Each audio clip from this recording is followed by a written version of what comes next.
Om Swastiastu.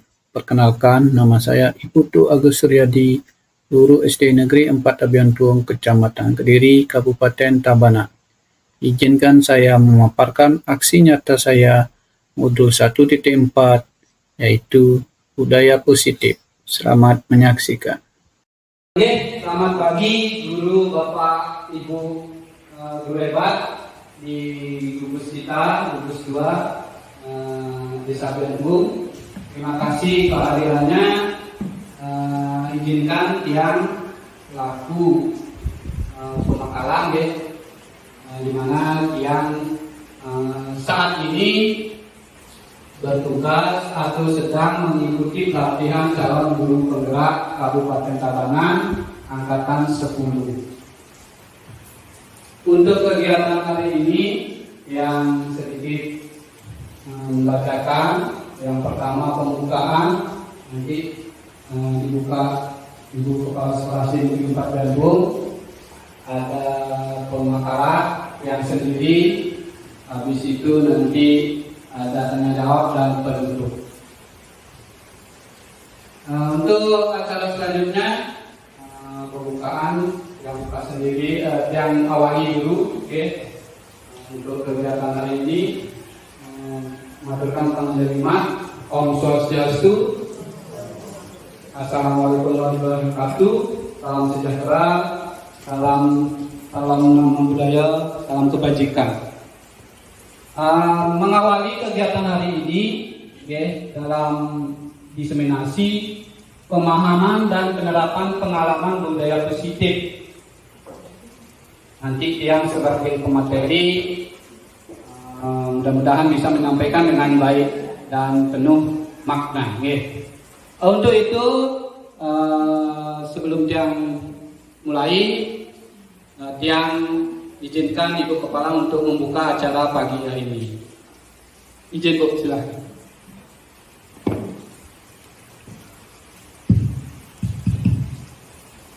Terima kasih atas waktunya. Om Swastiastu. Assalamualaikum warahmatullahi wabarakatuh. Salam sejahtera untuk kita semua. Kali ini saya lagi membuka seminar yang dilaksanakan pada hari ini, yaitu karena hari Jumat tanggal 7 Juni 2024 dalam rangka tugas yang diberikan oleh pendidikan guru penggerak, khususnya untuk Pak Agus Suryadi. Jadi saya tidak banyak berucap kata di sini. Yang saya ingin sampaikan, selamat datang untuk Bapak Ibu guru gugus 2 dalam rangka mengikuti diseminasi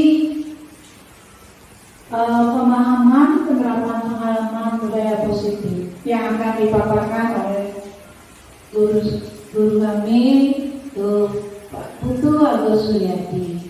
Jadi apa nanti yang dipaparkan oleh Bapak Agus, mudah-mudahan nanti bisa bermanfaat untuk kita semua, untuk meningkatkan proses pembelajaran yang berpusat pada murid.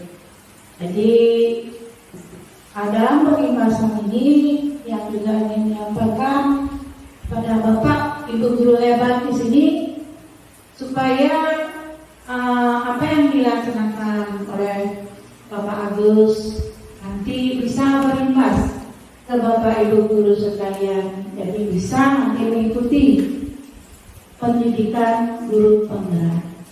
Jadi di sini setelah yang beberapa kali sudah mengikuti pendampingan dari pembimbing, jadi banyak sekali hal-hal wawasan yang bisa nanti kita laksanakan di sekolah, yang bisa bermanfaat nanti untuk anak didik kita. Jadi bagi yang belum, saya secara pribadi itu sangat mendukung nanti untuk Bapak Ibu guru yang belum bisa mengikuti karena ini isi tes ya, jadi ada lulus ada tidak. Mudah-mudahan Bapak Ibu guru yang belum nanti bisa mengikuti jejak dari Pak Putu dan Ibu Adi nanti. Nah itu yang ingin saya sampaikan. Jadi acara ini saya buka dan bisa dilanjutkan oleh Pak Agus. Silakan. Terima kasih Ibu anggotanya dan bukaannya. Selanjutnya waktunya yang akan handle ya bagi pemateri. Izin Bu yang berdiri. Acara selanjutnya yang sendiri yang memaparkan materi ya. Sebelumnya selamat pagi Bapak Guru hebat. Pagi. Ini suasana hujan dingin. Kita ulang ya biar lebih semangat. Selamat pagi Bapak Ibu Guru hebat. Pagi. Boleh. Kita tambahkan pagi-pagi luar biasa. Bagaimana? Setuju? Oke, biar semangat, biar tidak tegang. Oke. Selamat pagi Ibu Bapak Guru hebat. Pagi, luar biasa. Terima kasih. Oke, terima kasih. Seperti hal yang tadi yang sampaikan, izin yang sendiri, ya, karena semua sudah kenal, mungkin yang juga perkenalkan diri. Yang kedua Agus Suryadi di sini sebagai calon guru penggerak angkatan 10 Kabupaten Tabanan. Ada tugas dari program ini yaitu diseminasi pemahaman penerapan pengalaman tentang budaya positif. Mohon izin Bapak Ibu guru di sini yang bukan menggurui, artinya bukan yang lebih paham, lebih pintar, tapi apa yang tiang sudah baca, yang sudah amati, dan apa yang tiang sudah dapatkan dari Bapak fasilitator dan Ibu guru, Ibu PP, pengajar praktek, itulah yang tiang sampaikan. Nanti kurang lebihnya kalau mungkin ada salah kata atau penyampaian, mohon maaf untuk sebesar-besarnya. Baiklah, Ibu, Bapak Guru, izinkan dalam program CGP Angkatan 10 Kabupaten Tabanan ini juga paket baik, mudah-mudahan yang belum nanti bisa mengikuti. Karena ada rencana, sekarang sudah pengumuman Angkatan 11, rencananya ada Angkatan 12 dan 13. Semangat yang lain mudah-mudahan bisa berkarir. Karir karena apa? Yang tahu dalam CGP ini ya sangat banyak manfaatnya. Selain ilmu-ilmu, sementara yang masih di modul 1 mau ke modul 2 ini lumayanlah hal-hal apa yang saya bisa berbagi nanti seperti itu. Terus untuk CGP ini seperti halnya dari pengalaman kemarin, ini bisa sebuah jenjang untuk teman-teman yang belum sertifikasi. Mungkin ada teman-teman yang belum bisa ambil jalan pintas ini mengikuti CGP yang akan datang. Tidak banyak yang bisa lanjutkan dalam diseminasi ini. Tadi perkenalkan sudah, untuk materi juga sudah.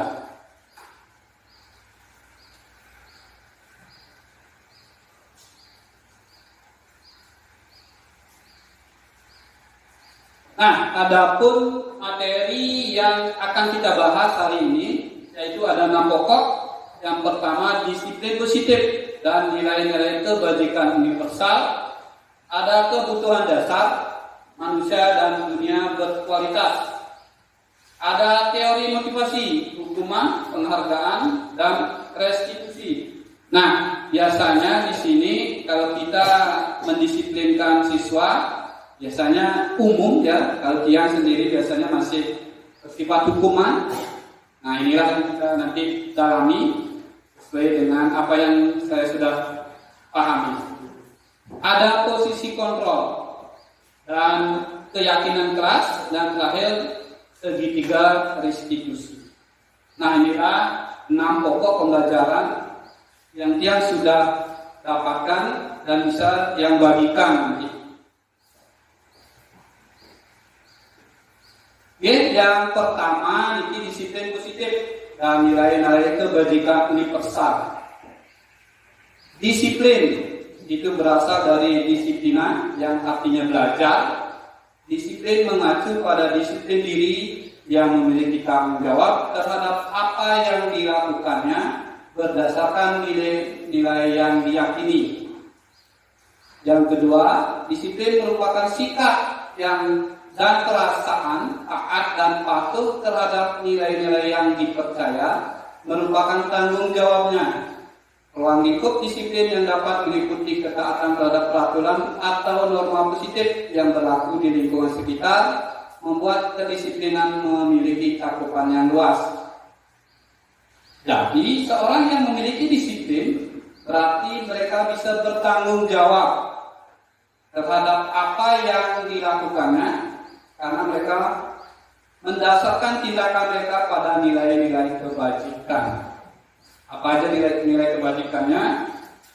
Nah, berbicara tentang nilai-nilai kebajikan, nilai-nilai kebajikan yang disepakati bersama, terlepas dari suku, bangsa, agama, bahasa maupun latar belakangnya, ini merupakan payung besar dari sikap perilaku kita atau nilai-nilai ini merupakan fondasi kita berperilaku, di mana nilai kebijakan adalah sifat-sifat positif manusia merupakan tujuan mulia yang ingin dicapai setiap individu. Jadi nilai-nilai kebajikan itu adalah nilai yang telah disepakati bersama. Contoh nilai kebajikan berdasarkan profil pelajar Pancasila, sesuai yang kita sudah pahami, profil pelajar Pancasila bertakwa, beriman, berhak mulia, berkebinekaan global, gotong royong, mandiri, kreatif, dan benaristis. Yang kedua dari program BIGO Primary Years Program atau PIP, di mana dalam nilai kebijakan ini yang tertera di sana adalah toleransi, rasa hormat, integritas, mandiri, menghargai, antusias, empati, keingintahuan, kreativitas, kerjasama, percaya diri, dan komitmen. Dan keterampilan hidup atau life skill itu dapat dipercaya, lurus hati, pendengar yang aktif, tidak merendahkan orang lain, dan memberikan yang terbaik pada dirinya sendiri. Itu contoh-contoh nilai kebajikan. Dalam proyek nilai kebajikan, ini banyak sekali, bisa dilihat ada peduli, rajin, semangat, bersyukur, toleransi, harga diri, banyak sekali. Inilah beberapa nilai kebajikan. Oke, yang lanjut. Itu yang tadi pokok pembahasan yang pertama. Yang kedua adalah kebutuhan dasar manusia. Kita hidup butuh ada kebutuhan dasar di mana seluruh tindakan manusia memiliki tujuan tertentu. Semua yang kita lakukan adalah usaha terbaik kita untuk mendapatkan apa yang kita inginkan. Jadi kebutuhan itu yang kita inginkan.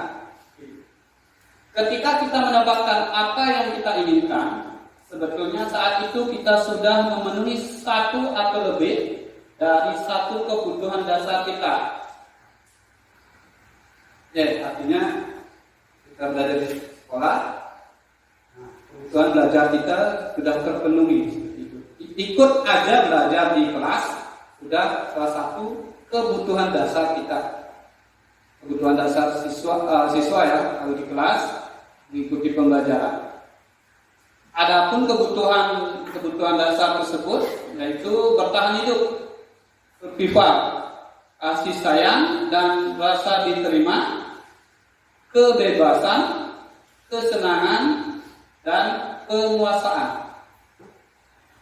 Jadi ketika seorang siswa melakukan suatu perbuatan yang bertentangan dengan nilai-nilai kebajikan, seperti halnya tadi ya, atau melanggar peraturan, hal itu sebenarnya karena mereka gagal memenuhi kebutuhan dasar mereka.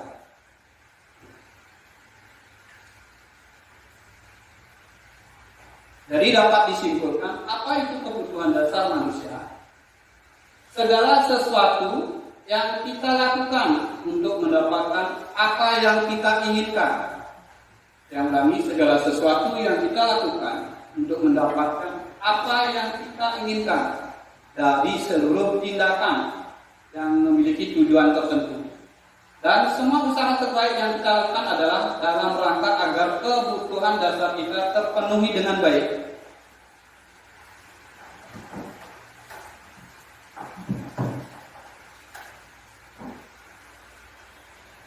Nah, inilah kebutuhan dasar ya. Yang pertama tadi bertahan hidup, ada penguasaan, kasih sayang dan rasa diterima, ada kebebasan dan kesenangan. Ada 5 kebutuhan dasar. Baik, kita bahas satu persatu. Kebutuhan untuk bertahan hidup atau survival, yaitu kebutuhan yang bersifat fisiologis untuk bertahan hidup, misalnya kesehatan, rumah, dan makanan. Kebutuhan biologis sebagai bagian dari proses reproduksi, termasuk kebutuhan untuk tetap bertahan hidup.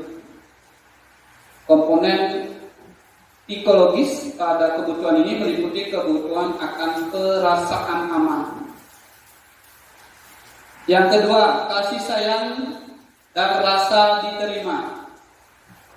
Kebutuhan untuk disayang dan diterima meliputi kebutuhan akan hubungan koneksi sosial, kebutuhan untuk memberikan dan menerima kasih sayang, dan kebutuhan untuk merasa menjadi bagian dari suatu kelompok.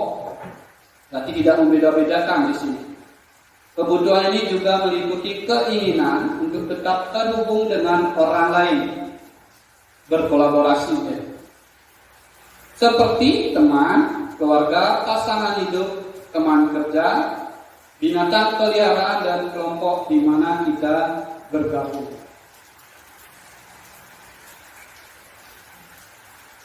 Yang ketiga, penguasaan. Kebutuhan ini berhubungan dengan kekuatan untuk mencapai sesuatu. Jadi, komponen menjadi tampil diakui atas prestasi dan keterampilan kita, didengarkan, dan memiliki rasa harga diri. Kebutuhan ini meliputi kegiatan untuk dianggap berharga, bisa membuat perbedaan, bisa membuat pencapaian kompeten diakui, dihormati. Ini meliputi self-esteem dan keinginan untuk meninggalkan pengaruh. Itu sedikit dari penguasaan, ya, kebutuhan hidup berdasarkan penguasaan. Kebutuhan hidup berdasarkan kebebasan.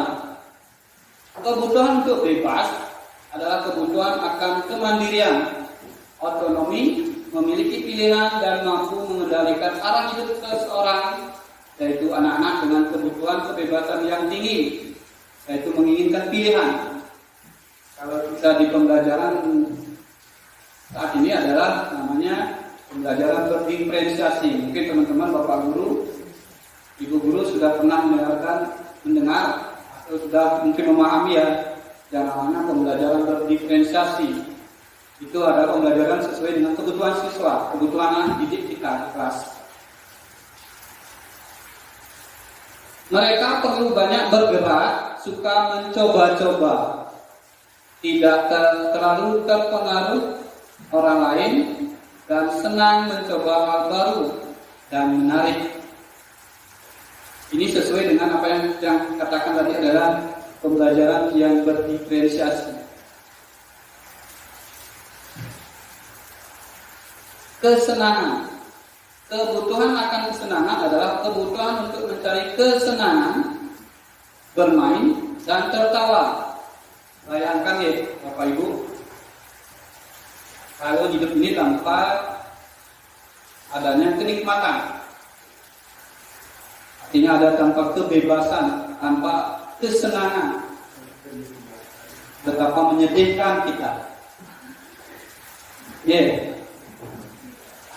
Sesuai dengan pernyataan Besar, yaitu menghubungkan kebutuhan akan kesenangan dengan belajar. Anak-anak dengan kebutuhan dasar kesenangan yang tinggi biasanya ingin menikmati apa yang dilakukannya. Mereka juga bisa berkonsentrasi tinggi saat mengerjakan hal yang disenangi.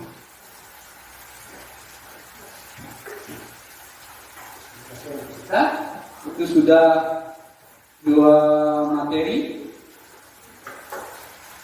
yang bisa saya sampaikan. Mungkin kalau ada pertanyaan nanti kita lanjut aja dulu. Yang ketiga ada namanya teori motivasi dari Weiner.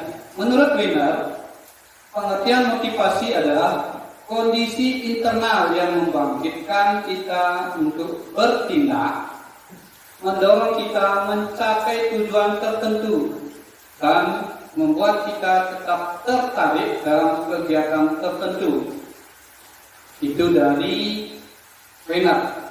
Sedangkan dari Thomas Henrich, pengertian motivasi adalah usaha yang disadari oleh pihak guru untuk menimbulkan motif-motif pada diri siswa yang menunjang ke arah tujuan-tujuan tertentu.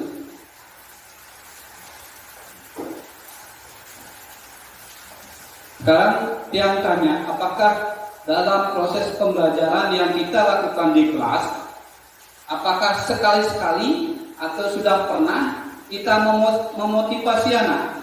Bagaimana? Dalam kelas? Sudah ya? Ya. Dalam kelas perlu namanya memotivasi anak didik kita saat proses pembelajaran untuk meningkatkan motivasi. Yang yakin Bapak Guru hebat sudah melaksanakan seperti itu. Ada 3 motivasi perilaku manusia, yaitu untuk menghindari ketidaknyamanan atau hukuman dan untuk mendapatkan imbalan. Itu termasuk motivasi ekstrinsik. Dan terakhir ada untuk menjadi orang yang mereka inginkan dan menghargai diri sendiri dengan nilai-nilai yang mereka percaya. Yang bahas sedikit ya. Dalam hal mendisiplinkan siswa, mungkin Bapak Ibu Guru dalam hal ini masih bersifat hukuman, benar apa enggak? Misalnya menyontek saat ulangan, biasanya bagaimana kita? Ya, Pak Lurah, terima kasih.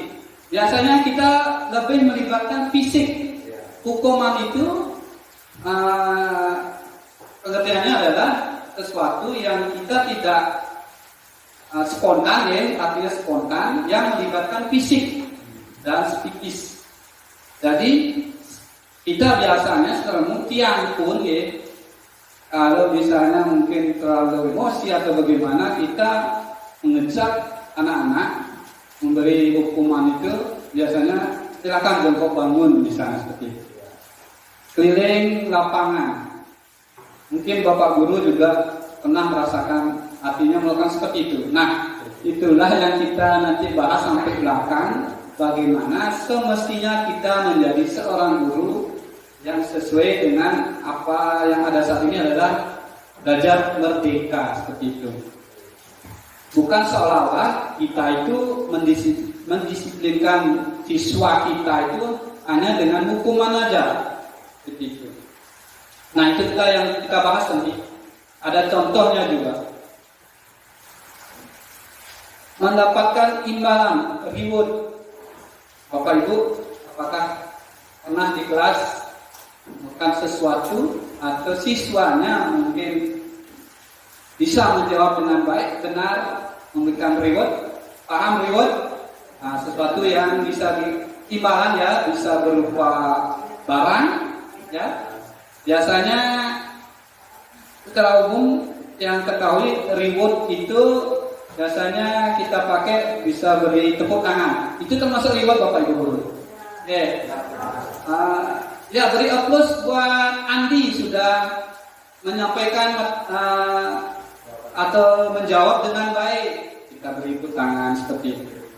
Atau misalnya pernah pengalaman Tiang mengajar di kelas 1 dulu, sekali masuk kelas ya, yang menyiapkan permen Bapak Ibu guru. Permen ketika itu anak-anak yang bisa menjawab dengan baik yang kasih permen. Itu bentuk barang, tapi pasti ada kelemahannya Bapak Ibu. Jadi kalau kita memberi reward, dia melaksanakan sesuatu yang apa yang ingin dia capai itu hanya berdasarkan imbalan Bapak Ibu. Itu kelemahannya. Tapi sekali-sekali bisalah untuk memotivasi, ya, motivasi siswa yang lain biar mau aktif di dalam kelas Bapak Ibu. Jadi pemberian reward itu juga tidak masalah kalau menurut yang apalagi kalau di kelas 1 yang sekali aja masuk sudah ribet mengajar di kelas 1, apalagi Bapak Ibu yang sudah berpengalaman di kelas rendah lah minimal. Kelas rendah 1, 2, 3, karena di sana masih belajar yang namanya calistung ya, masih aktif-aktifnya. Karena di usia segitu anak-anak 80%, 70 sampai 80% itu masih dunianya yang dunia apa? Ya, bermain. Anak-anak masih dunianya bermain, sisanya ke pelajaran. Nah, seperti itu. Kalau yang ketiga, ingin menghargai diri sendiri. Ya, mungkin nanti contohnya lebih jelasnya nanti yang kasih. Mudah-mudahan Bapak Ibu bisa paham apa yang kita bahas hari ini. Oke.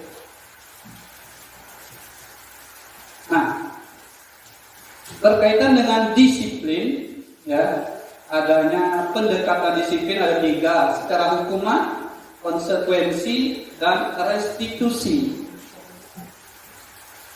Yang pertama hukuman itu ya ciri-cirinya tidak terencana atau tiba-tiba.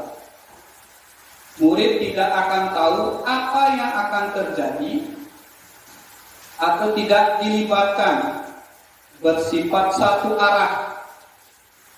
Hukuman itu bisa berupa fisik dan psikis. Kalau Ibu Bapak guru biasanya kalau hukuman itu pasti kebanyakan bersifat fisik ya. Membersihkan kamar mandi juga termasuk fisik. Kalau menurut yang psikis yang membentak seperti itu.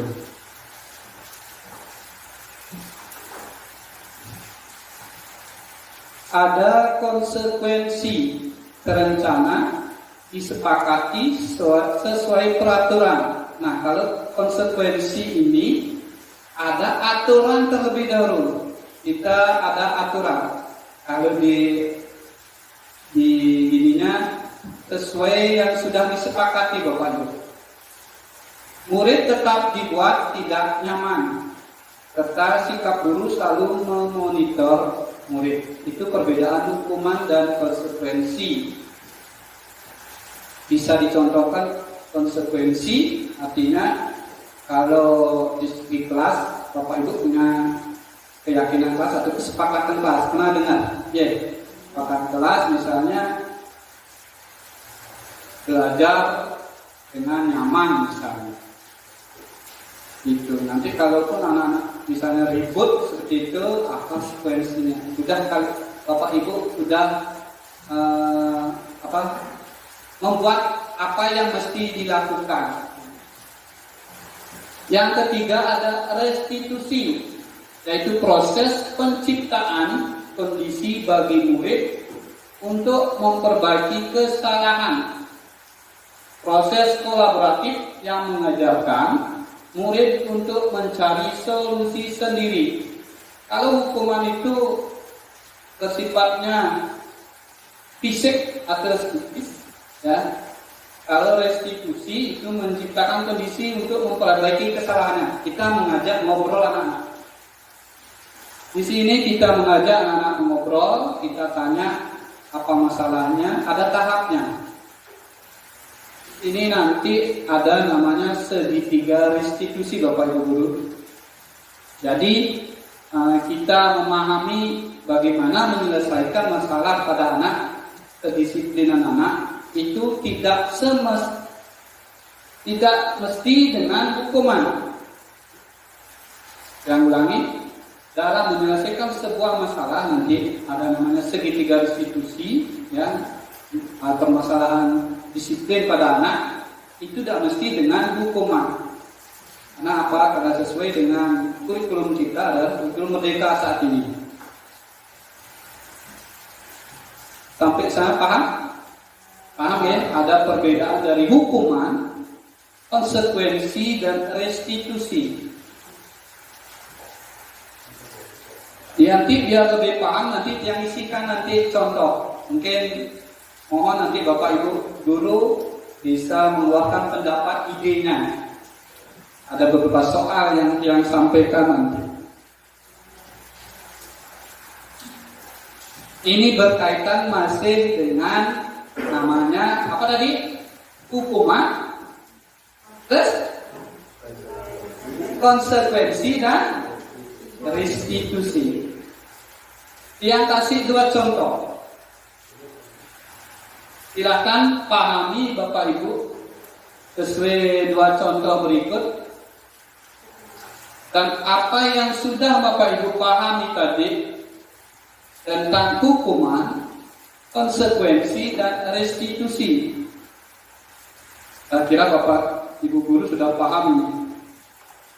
Nah, sekarang contoh yang pertama.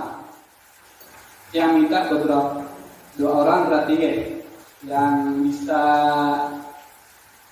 menjelaskan, menjawab, terus dijelaskan dari dua soal ini. Yang pertama dulu siapa? Boleh. Oke, Bapak Panji dulu. Oke. Guru inspiratif kita yang muda, Bapak Panji. Oke, silakan Pak Panji. Pahami soalnya, silakan dijawab dan alasannya apa? Baik, terima kasih sebelumnya saya ucapkan kepada Ibu kelas sekolah dan Pak Gus. Di sini saya akan mencoba menjawab soal contoh nomor 1. Eno datang terlambat ke sekolah sekitar 20 menit. Pak Hasan marah sekali karena Eno sudah sering kali terlambat. Tanpa berpikir panjang, Pak Hasan langsung memarahi Eno dan menyuruh berlari keliling lapangan basket sebanyak 10 kali. Tindakan Pak Hasan di sini adalah sebuah penerapan. Menurut saya yang diterapkan oleh Pak Hasan itu adalah hukuman fisik karena Pak Hasan langsung memarahi Eno dan menyuruh berlari keliling lapangan basket sebanyak 10 kali. Nah, di sini Pak Hasan memberikan hukuman fisik kepada Eno. Menurut saya itu sebagai respon terhadap keterlambatan yang sudah sering terjadi yang diulang-ulang oleh Eno. Hukuman ini mungkin menurut saya dimaksudkan sebagai bentuk disiplin untuk mendorong Eno agar lebih bertanggung jawab dan menghargai waktu. Baik, terima kasih. Itu pendapat saya yang nomor 1. Ya, beri plus dulu Pak Panji. Jawabannya jelas sekali ya. Atau yang tanya dulu, apa ada jawaban yang beda? Ada. Soal nomor 1 jelas sekali ya. Di sini apa yang dijelaskan oleh Bapak Panji itu jelas sekali, termasuk penerapan hukuman. Kenapa? Sesuai dengan tadi hukuman, tidak terencana tiba-tiba berupa hukuman fisik. Jadi yang dijelaskan Pak Panji itu hukuman karena apa Pak Panji? Karena mengelilingi lapangan sebanyak 10 kali. Ya. Jadi di sini Eno terlambat datang ke sekolah. Waktunya cukup lama. Jadi Pak Hasan marah. Nah, dalam mendiskusikan ini hukuman yang diberikan Pak Hasan adalah berupa penerapan hukuman fisik. Karena di sana adalah Eno mengelilingi lapangan basket sebanyak 10 kali. Itu melibatkan fisik, hukuman fisik. Kalau yang ubah sekarang, pertanyaan nomor 1. Pak Hasan adalah seorang guru olahraga. Eno datang terlambat dan marah. Pak Hasan menyuruh Eno berlari mengelilingi lapangan basket sebanyak 10 kali. Itu termasuk hukuman apa konsekuensi? Konsekuensi. Oke, siapa? Ibu, boleh. Masih nomor 1 nih yang ubah soalnya. Oke Bu, silahkan pendapatnya. Terima kasih kepada saya. Kalau menurut saya, kalau Pak Hasan sebagai guru olahraga itu termasuk konsekuensi dari Eno, karena dia terlambat, jadi konsekuensinya dia harus menerima hukuman dari guru olahraga tersebut. Sepanjang konsekuensi yang dilakukan itu masih sebatas normal menurut saya. Sudah Bu? Jadi konsekuensi. Ya. Mungkin ada pendapat yang lain? Setuju? Ya. Kenapa saya lupa dalam soal nomor 1? Kita melihat itu namanya atau dalam situasi Pak Hasan sebagai guru olahraga. Jadi dalam olahraga itu kan melibatkan fisik, Bapak Ibu. Jadi Pak Hasan itu tidak masalah mengelilingi lapangan basket Eno itu ya, karena dalam situasi pembelajaran ada di lapangan, yaitu olahraga. Jadi di sini maksudnya adalah ada aturan terlebih dahulu di dalam pembelajaran olahraga seperti itu. Jadi tepat sekali ya pendapatnya atau jawaban dari Bu Wahyu. Kalau yang ubah soalnya Pak Hasan itu guru olahraga, jadi Eno itu mengelilingi lapangan basket termasuk penerapan dalam konsekuensi. Beda dengan soal yang ada di depan. Begitu. Paham ya perbedaan hukuman dan konsekuensi? Bisa dipahami? Bisa ya. Oke, yang nomor 2 sekarang. Siti mencoret-coret di buku tini. Ibu guru meminta Siti segera membersihkan coretan buku tini. Tindakan bu guru tersebut adalah penerapan. Oke, dapat. Boleh. Apakah hukuman atau konsekuensi?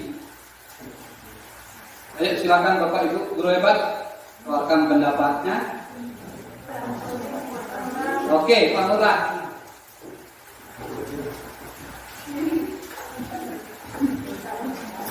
Ya, Pak Lurah silakan. Ya. Baik, terima kasih atas kesempatannya. Di sini saya akan mencoba menjawab dari pertanyaan nomor 2, yakni Siti mencoret-coret di buku tini.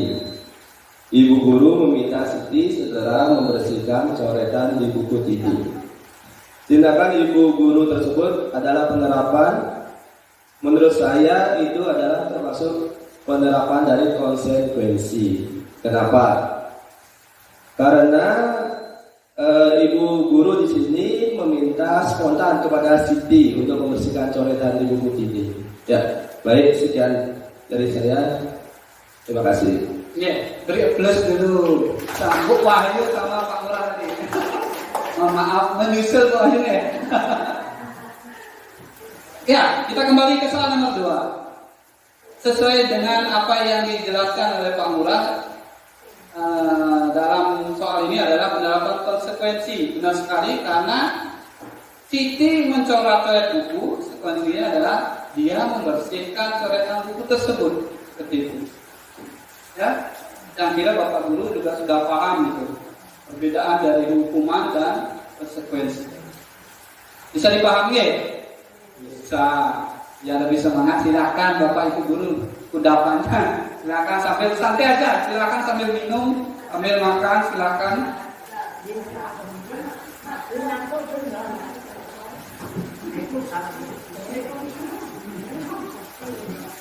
Jangan tegang-tegang, tidak usah tegang-tegang. Kasih bapak-bapaknya aja tegang.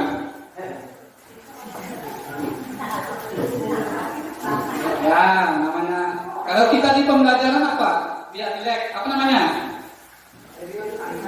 Nah, kalau apa yang kita lakukan untuk benar sekali ice breathing. Anggap aja tadi ice breathing ya, biar tidak tegang. Nanti aja, walaupun hujan, walaupun dingin ya, tetap semangat. Yang lanjutkan Bapak Ibu. Tadi sudah, sekarang ke posisi kontrol dulu. Nah, di sini ada 5 posisi kontrol dulu. Penghukum tadi sudah jelas sekali kita sudah bahas. Itu ada sebagai teman, ada sebagai pembuat bersalah, ada pemantau dan manajer. Dalam hal pembelajaran kurikulum merdeka atau saat ini ya, sesuai dengan filosofi Ki Hajar Dewantara, mungkin Bapak Guru hebat sudah paham itu, adalah yang mesti kita lakukan ya, adalah sebagai manajer. Nah, apa itu penghukum? Teman, sebagai teman, membuat merasa bersalah, pemantau dan manajer, kita bahas tadi. Penghukum Bapak Ibu. Seorang penghukum bisa menggunakan hukuman fisik maupun verbal. Dan jelas tadi ya, orang-orang yang menjalankan posisi penghukum senantiasa mengatakan bahwa sekolah memerlukan sistem atau alat yang dapat lebih menekankan murid-murid lebih dalam lagi, ditekan gitu. Pembuat merasa bersalah. Pada posisi ini, guru biasanya bersuara lebih lembut.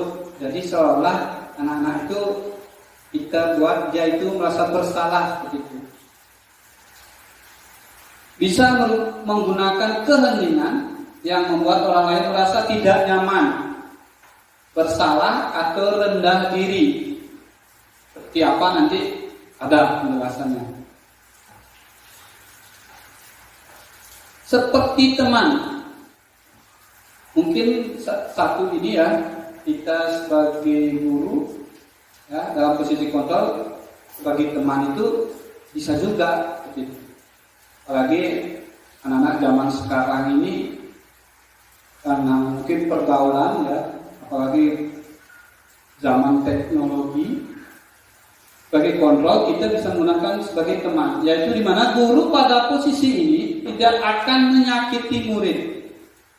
Maksudnya adalah di mana kita dengan teman kita, bukan kita sebagai murid. Kalau tadi sebagai penghukum, kalau ini posisi kita adalah kita dengan siswa itu seperti teman. Namun akan tetap berupaya mengontrol murid melalui persuasi. Posisi teman pada guru bisa negatif ataupun positif. Nah, positif di sini merupakan hubungan baik yang terjalin antara guru dan murid atau siswa. Ya. Tapi menurut dia harus ada batasnya kalau posisi kontrol kita sebagai teman. Ada namanya pemantau, yaitu mengawasi, Bapak Ibu. Ada saat kita mengawasi, kita bertanggung jawab atas perilaku orang-orang yang kita awasi. Siapa di sini yang kita awasi? Ya, peserta didik, siswa kita. Posisi pemantau berdasarkan pada peraturan-peraturan dan konsekuensinya.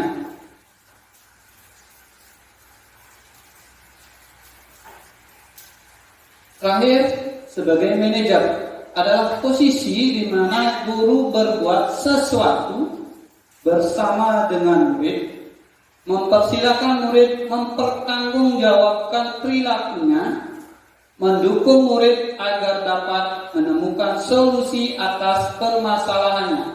Kalau penghukum, pilih lapangan sudah selesai.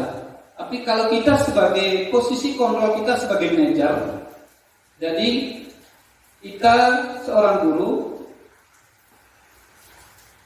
ya, siswa itu mempertanggungjawabkan perilakunya, dan habis itu kita menemukan solusi atas permasalahan sendiri.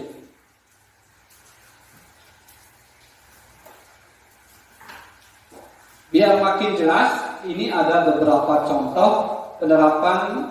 Satu contoh ya, penerapan 5 posisi kontrol guru, di mana yang kasih satu kasus, yaitu siswa tidak memakai atribut lengkap saat upacara bendera di halaman. Ya, dari sini umum itu masalah yang umum, anak-anak tidak memakai atribut lengkap. Yang biasanya kalau anak seperti itu biasanya gimana? Diam di depan, berdiri, atau hormat di tiang bendera seperti itu. Biasanya seperti itu. Benar Pak, Bapak Ibu? Ya, benar ya? Nah, berkaitan dengan posisi kontrol ini, ya, kalau penghukum, contohnya ya seperti itu tadi, berdiri di bawah tiang bendera selama 1 jam, melibatkan fisik tadi.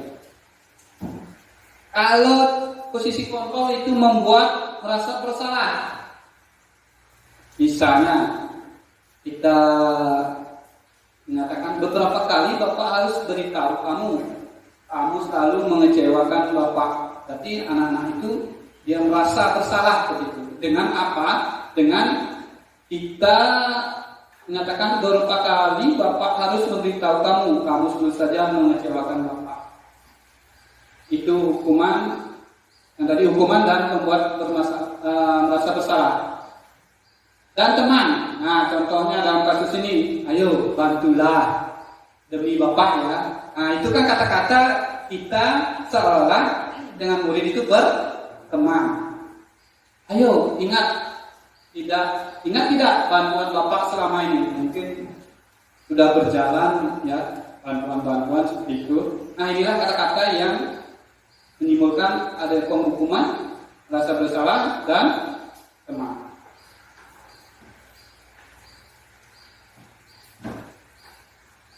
Ada pemantau. Apa yang kamu lakukan? Apa yang telah kamu lakukan? Ya, begitu. Sanksi atau konsekuensinya apa? Nah, itu mungkin dari pemantau. Nah, setelah ada pemantau dan 4 posisi kontrol itu, yang terakhir adalah manajer. Apakah kamu tahu kesalahan kamu? Kira-kira bagaimana kamu memperbaiki kesalahan kamu? Mungkin kata-kata seperti itulah yang kita bisa gunakan dalam beberapa contoh posisi kontrol kita sebagai guru. Paham ya sampai sini? Masih semangat?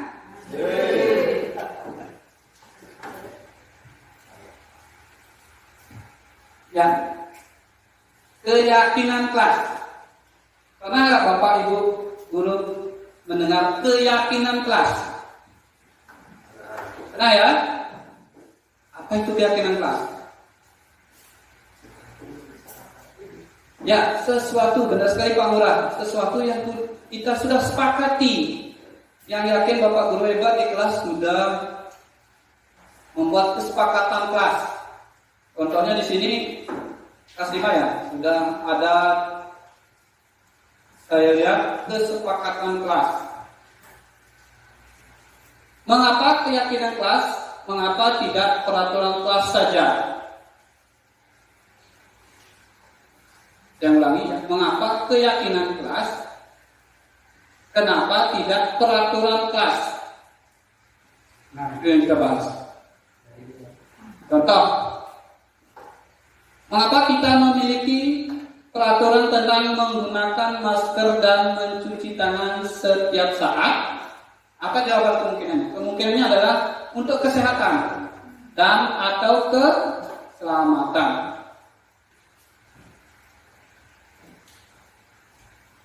Yang kedua, mengapa tidak kita memiliki peraturan tentang menggunakan helm pada saat mengendarai kendaraan roda 2 atau motor? Kemungkinan adalah untuk keselamatan. Kalau ini adalah ada hukumannya nanti. Kalau kita langgar, kalau kita pakai helm, melanggar, ada hukumannya. Ya. Kalau ini bersifat diri ya, yaitu demi kesehatan dan keselamatan. Ya, jadi nilai-nilai keselamatan atau kesehatan inilah yang kita sebut sebagai keyakinan.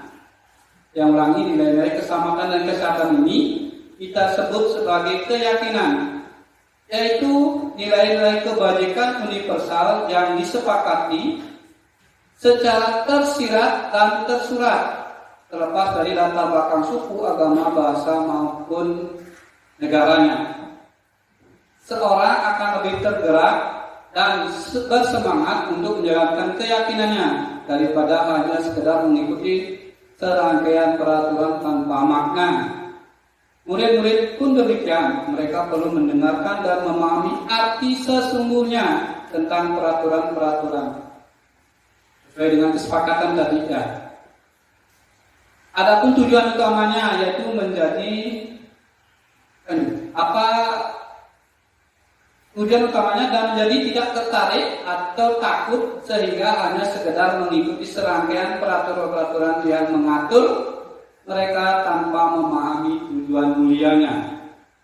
Nah, itulah nilai-nilai keselamatan atau kesehatan seperti yang berikan dua contoh tadi.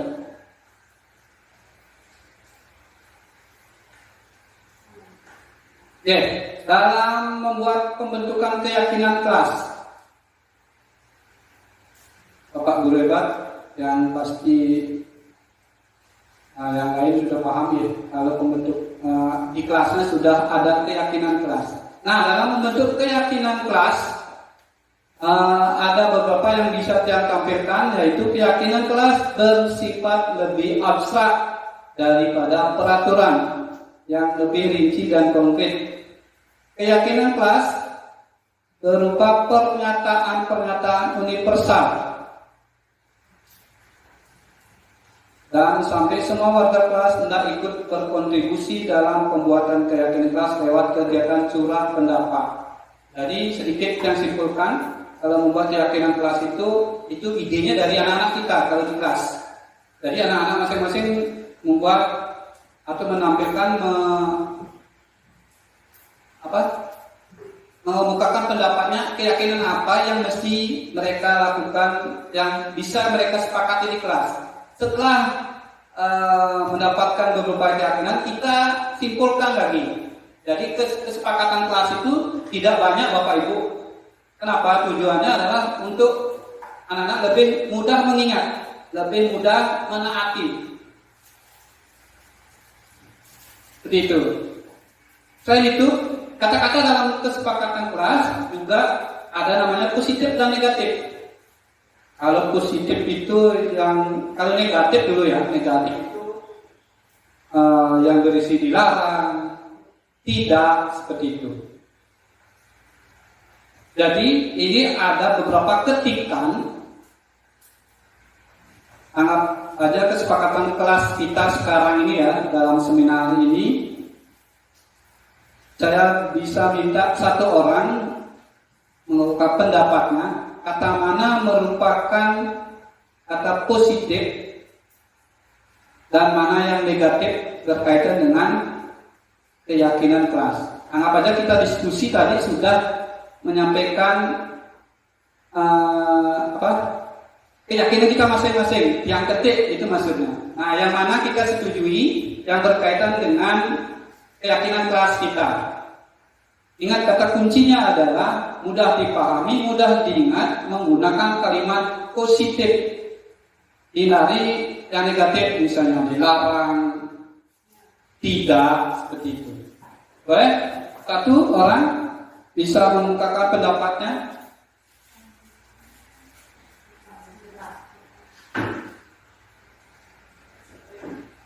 Gimana? Dilarang. Baik apa enggak? Tidak ya, karena ada mengandung kalimat negatif, dilarang. Seperti halnya tadi yang sampaikan, dilarang, tidak, seperti itu, jangan. Nah, yang mesti yang baik adalah, nah seperti ini, hadir di sekolah 15 menit sebelum pembelajaran dimulai. Dilarang terlambat datang ke kelas. Hindari seperti kata-kata seperti itu. Kembalikan barang ke tempatnya. Tidak menaruh barang di sembarang tempat misalnya. Kita ubah, jadinya kembalikan barang ke tempatnya. Paham nggih Bapak Ibu? Bedanya nggih?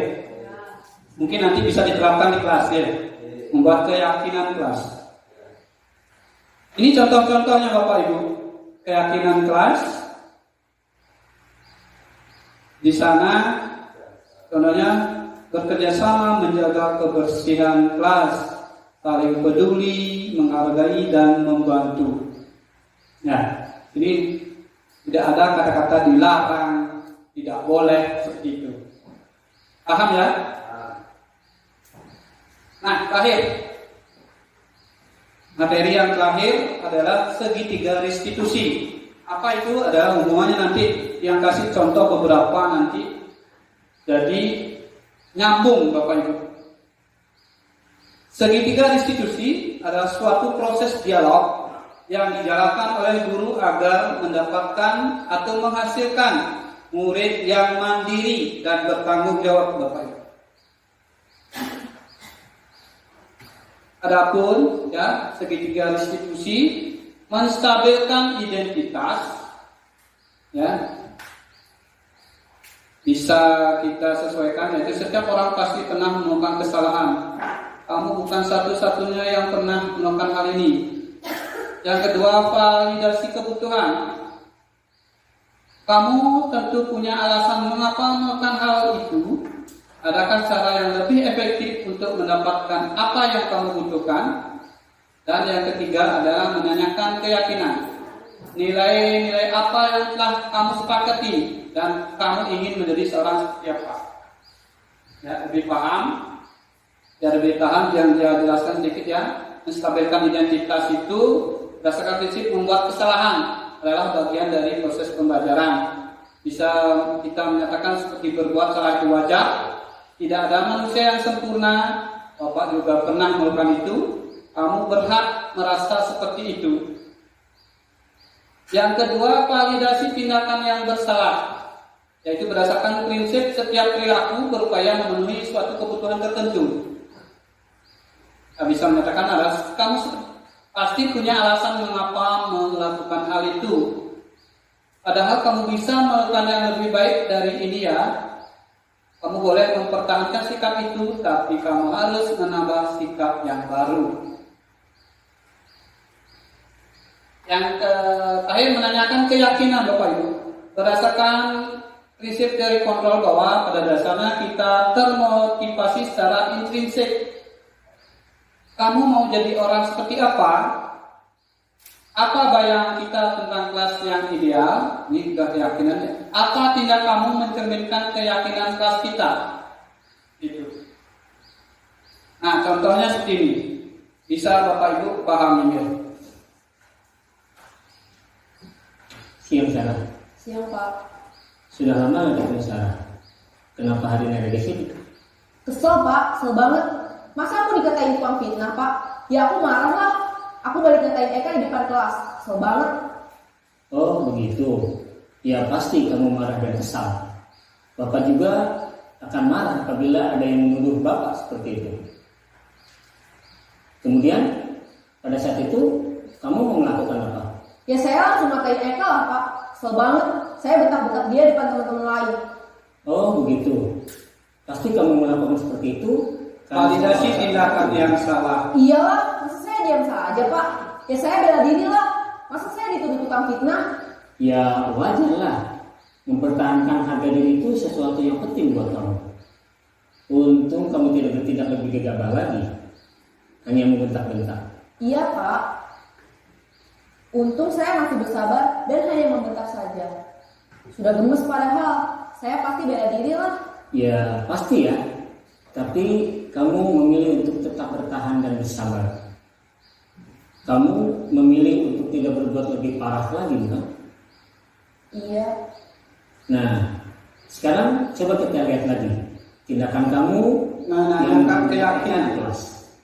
Tindakan kamu itu kira-kira sesuai dengan keyakinan kelas atau prinsip kamu tidak? Enggak lah Pak. Capek Pak jadi pemarah. Jadi keyakinan atau prinsip mana yang kurang sesuai dengan keinginan kamu? Ya, saya sebenarnya sangat menghargai orang lain. Mungkin saat itu saya menjadi emosi, jadi tidak menunjukkan sikap itu. Kamu meyakini tidak menghargai orang lain itu penting buat kamu? Yakinlah Pak. Iya, setuju. Kita harus saling menghargai. Namun ada juga keyakinan yang kita sepakati yang perlu kita jalankan apabila kita sedang marah, bukan? Ya saya bisa lebih proaktif, mulai dengan diri sendiri. Saya bisa jadi lebih bersabar, mengambil waktu jeda untuk berpikir mau apa selanjutnya. Kira-kira kamu bersedia memperbaiki masalah ini tidak? Bersedia Pak. Kalau kamu memperbaiki masalah ini, kamu akan menjadi orang seperti apa? Saya akan menjadi orang yang bertanggung jawab kali ya Pak. Dan senantiasa proaktif. Iya, menurut kamu bagaimana rasanya menjadi orang seperti itu? Ya nyaman lah, bangga bisa bersabar dan menahan diri. Baiklah kalau begitu. Yuk kita pikirkan bagaimana memperbaiki masalah ini.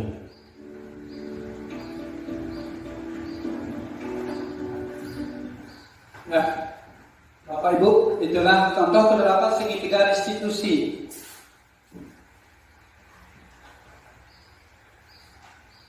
Ya, penerapan mulai menstabilkan identitas, validasi kebutuhan, dan menanyakan keyakinan.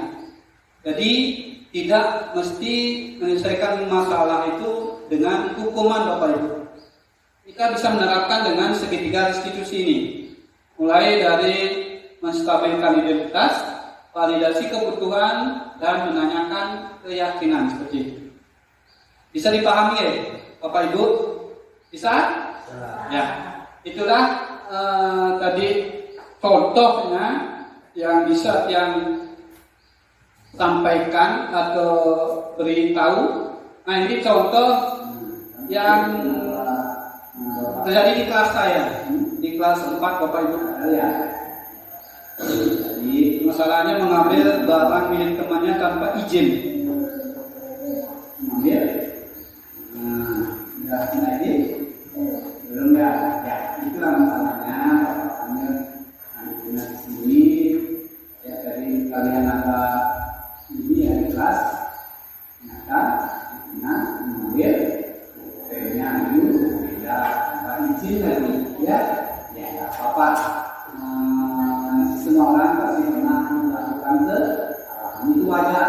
Kesalahan yang terjadi itu wajar, tapi harus dicarikan dipertanggungjawabkan. Ya, jadi dengan ada pen juga bisa belajar dengan salah satu kebutuhan.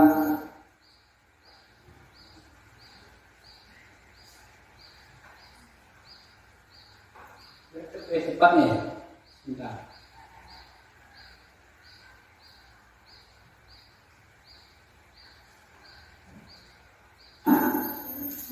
Kamu tahu kenapa masuk ke kelas ini? Padahal ya, yang pertama menstabilkan identitasnya sama mereka. Mengambil, sudah lagi, belum ya? Ya, itulah masalahnya. Bapaknya anak sendiri, ya tadi kalian ada ini ya di kelas, maka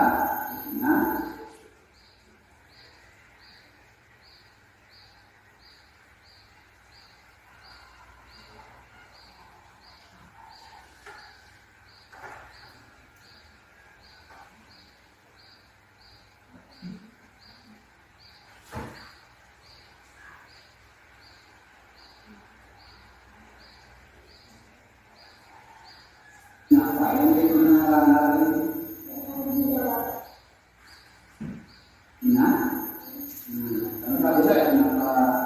nah itulah contoh tadi untuk penerapan segitiga restitusi ya.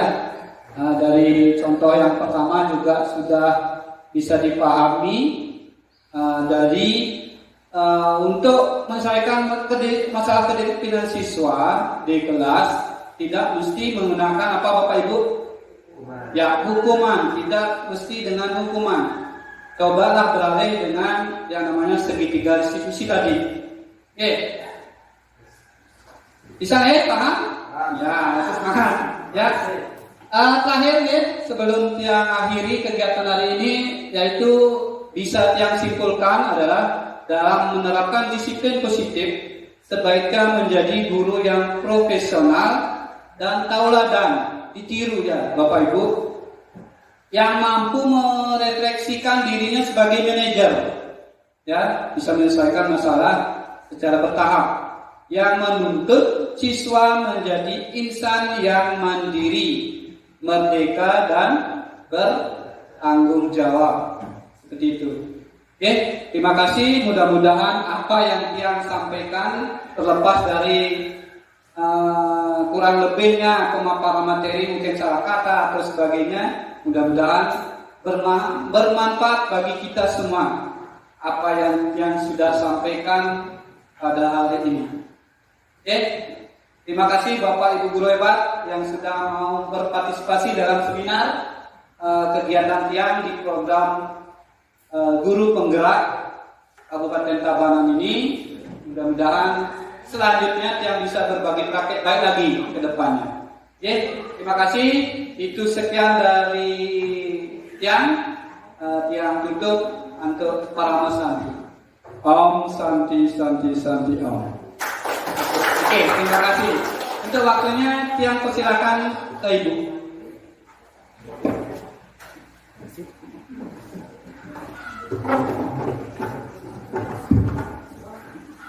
Terima kasih Pak Agus.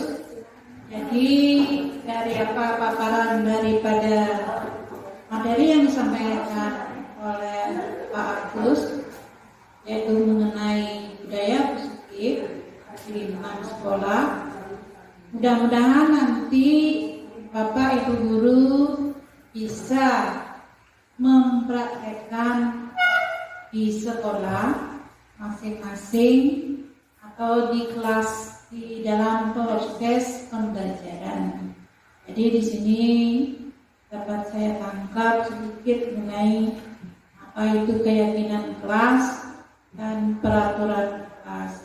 Bagaimana kita memberikan reward atau penghargaan kepada siswa sehingga siswa bisa semangat belajar. Di samping itu kita juga memberikan penyegaran. Dalam proses pembelajaran itu perlu adanya penyegaran yang berupa ice breaking, sehingga bisa kita lagi memfokuskan anak-anak ke materi pembelajaran. Nah, itu yang bisa saya tangkap, bahwa kita tidak mesti memberikan hukuman kepada anak dalam apabila mereka melakukan sedikit kesalahan. Marilah kita bagaimana membangun semangat rasa tanggung jawab anak-anak kita, semoga kedepannya lebih baik lagi. Nah, mungkin langsung yang tutup ya. Jadi itulah pemaparan dari Pak Agus dalam menjalankan tugas sebagai calon guru penggerak. Semoga nanti apa yang disampaikan bisa bermanfaat bagi kita semua untuk meningkatkan pendidikan atau proses pembelajaran di kelas atau di sekolah kita. Sebagai akhir kata, saya ucapkan terima kasih kepada Bapak Ibu guru semua sudah mengikuti dengan baik. Semoga nanti kita bertemu lagi di lain kesempatan. Saya tutup dengan Brahma Santi. Om Santi Santi Santi Om. Terima kasih.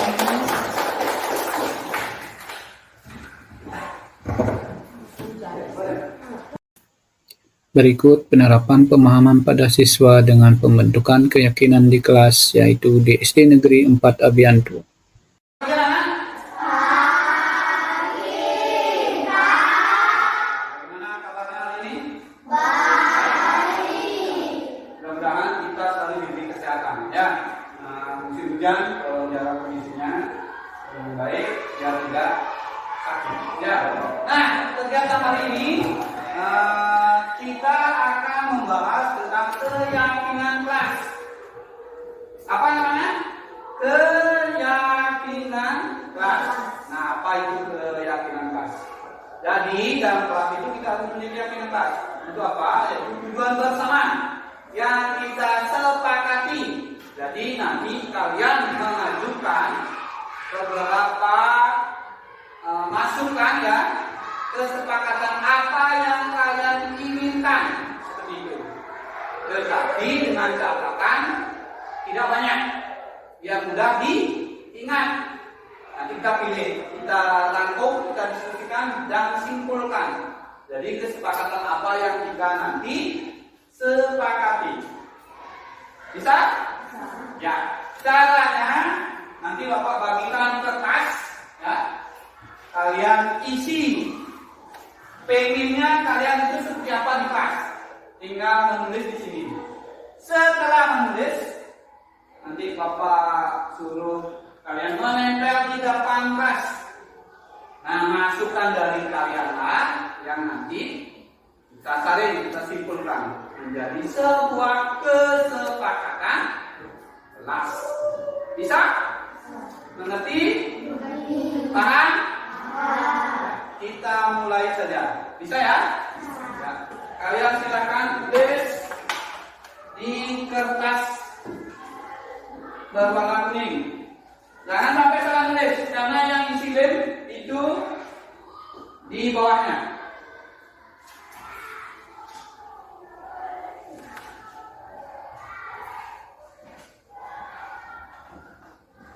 Silakan menulis pakai pulpen yang jelas tulisannya.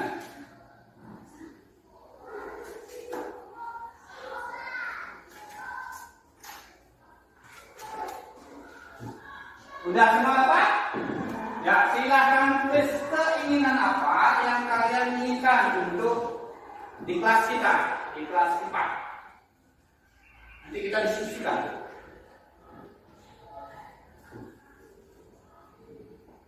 Tulisannya besar sedikit ya. Kenapa? Kalau sudah silakan tempel di depan, di sini. Ayo silakan.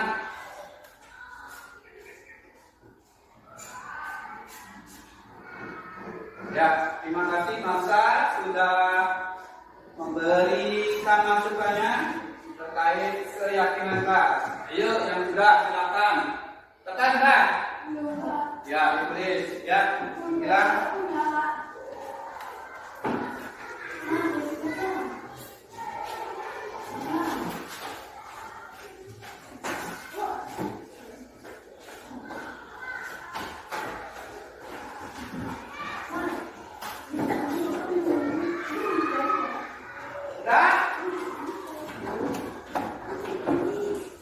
Yang sudah silakan duduk.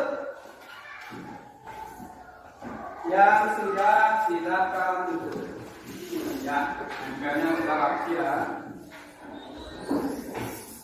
Ada yang belum? Catat, ayo catat cepat.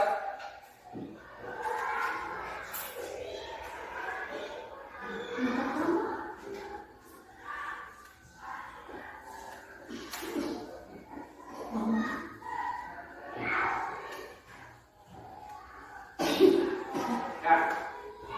Dah? Ayo ada.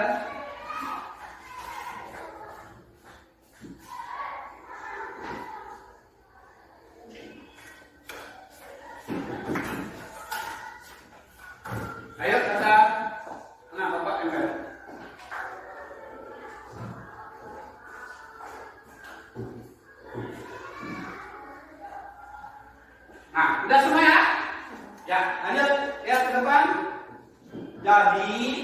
ya, setelah kalian menulis kesepakatan masing-masing, ya, kalian mengajukan, Bapak bacakan dulu, ya.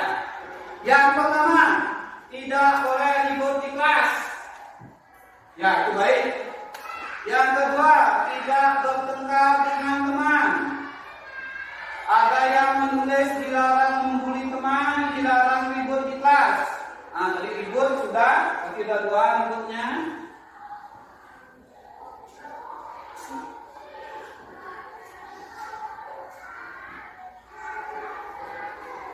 Tidak boleh tidur di dalam kelas saat guru mengajar. Oh, berarti ini ngantuk ini, ngantuk badan berarti.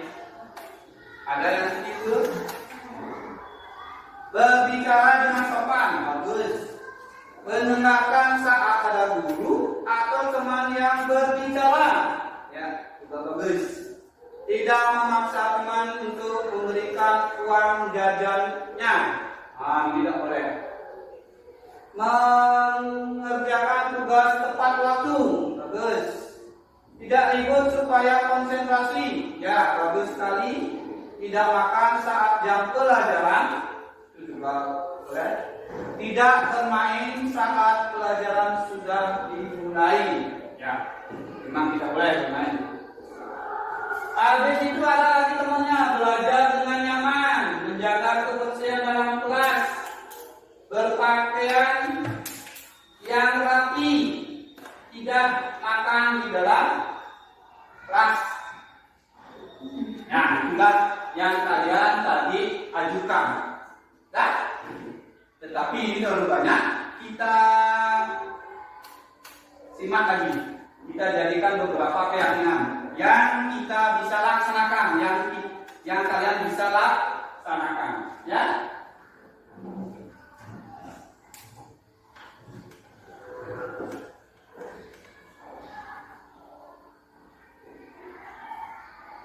Boleh, Bapak minta pendapatnya satu ya. Berbicara dengan sopan, bagaimana? Setuju? Setuju. Ya, karena kalau di kelas itu harus berbicara dengan sopan, biar tidak ada keributan. Bagaimana? Setuju? Setuju. Ya, berarti Bapak tulis berbicara yang sopan ya? Yang sopan.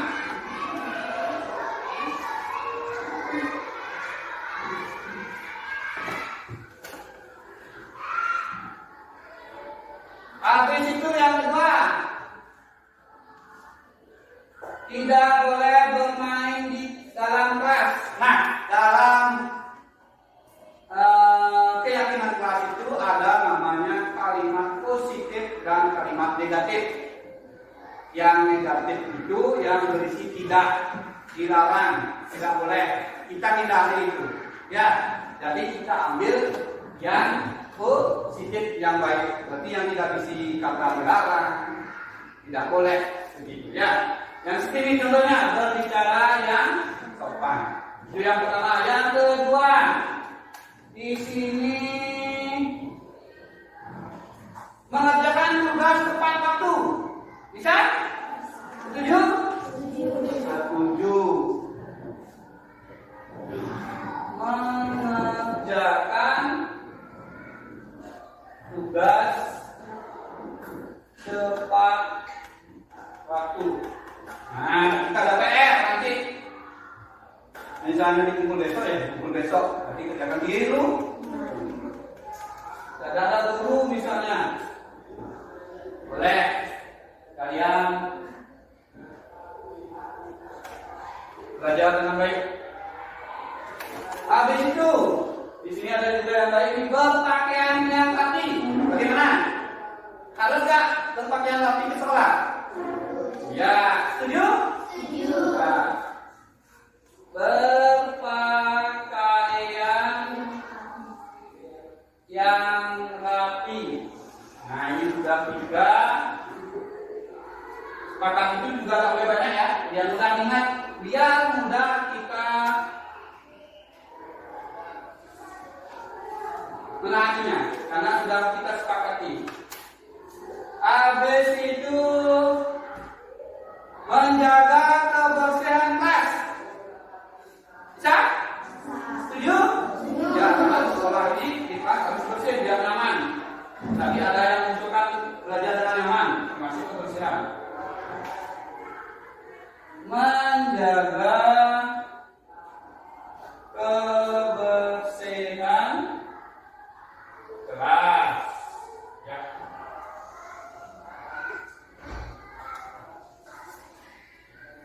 Cukup 4 atau 5? 5?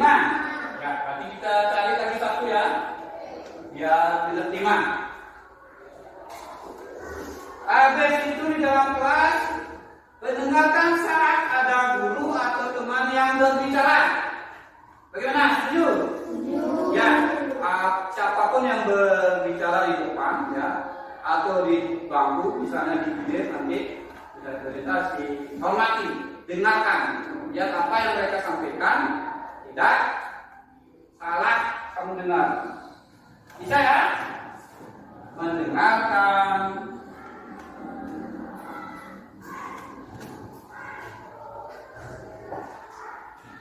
Guru atau teman yang sedang berbicara. Cukup ya? Cukup ya? Ya, sekarang lihat ke depan. Nah, dari masukan yang kalian sampaikan tadi ya, di kertas yang berwarna kuning, kita sudah simpulkan, kita sudah rangkum, kita sudah ciumkan menjadi 5. Yaitu yang pertama, berbicara yang sopan. Kalian sudah menyetujui. Mengerjakan tugas tepat waktu. Habis itu berpakaian yang rapi. Menjaga kebersihan kelas. Dan mendengarkan guru atau teman yang sedang berbicara. Bagaimana kesepakatan yang sudah kita sepakati ini? Setuju apa tidak? Setuju. Setuju apa tidak? Setuju. Nah, berarti 5 kesepakatan kelas 4 kita sudah sepakati. Berbicara yang sopan, mengerjakan tugas tepat waktu, berpakaian yang rapi, menjaga kebersihan kelas, mendengarkan guru atau teman yang sedang berbicara. Sudah? Ya, terima kasih. Jadi inilah keyakinan kelas kita. Mudah-mudahan apa yang kita sepakat hari ini kalian bisa mengerti. Ya, tetapi nanti mungkin tahun depan atau selanjutnya kita bisa berubah lagi. Ya, jadi harapan Bapak, kesepakatan yang kalian sudah sepakati, yang kalian sudah yakini, bisa kalian laksanakan dengan baik. Bisa? Bisa. Bisa. Terima kasih. Oke, selanjutnya habis ini kita sudah membuat sebuah kesepakatan. Nanti kita lanjutkan dengan membuat sebuah poster. Poster apa?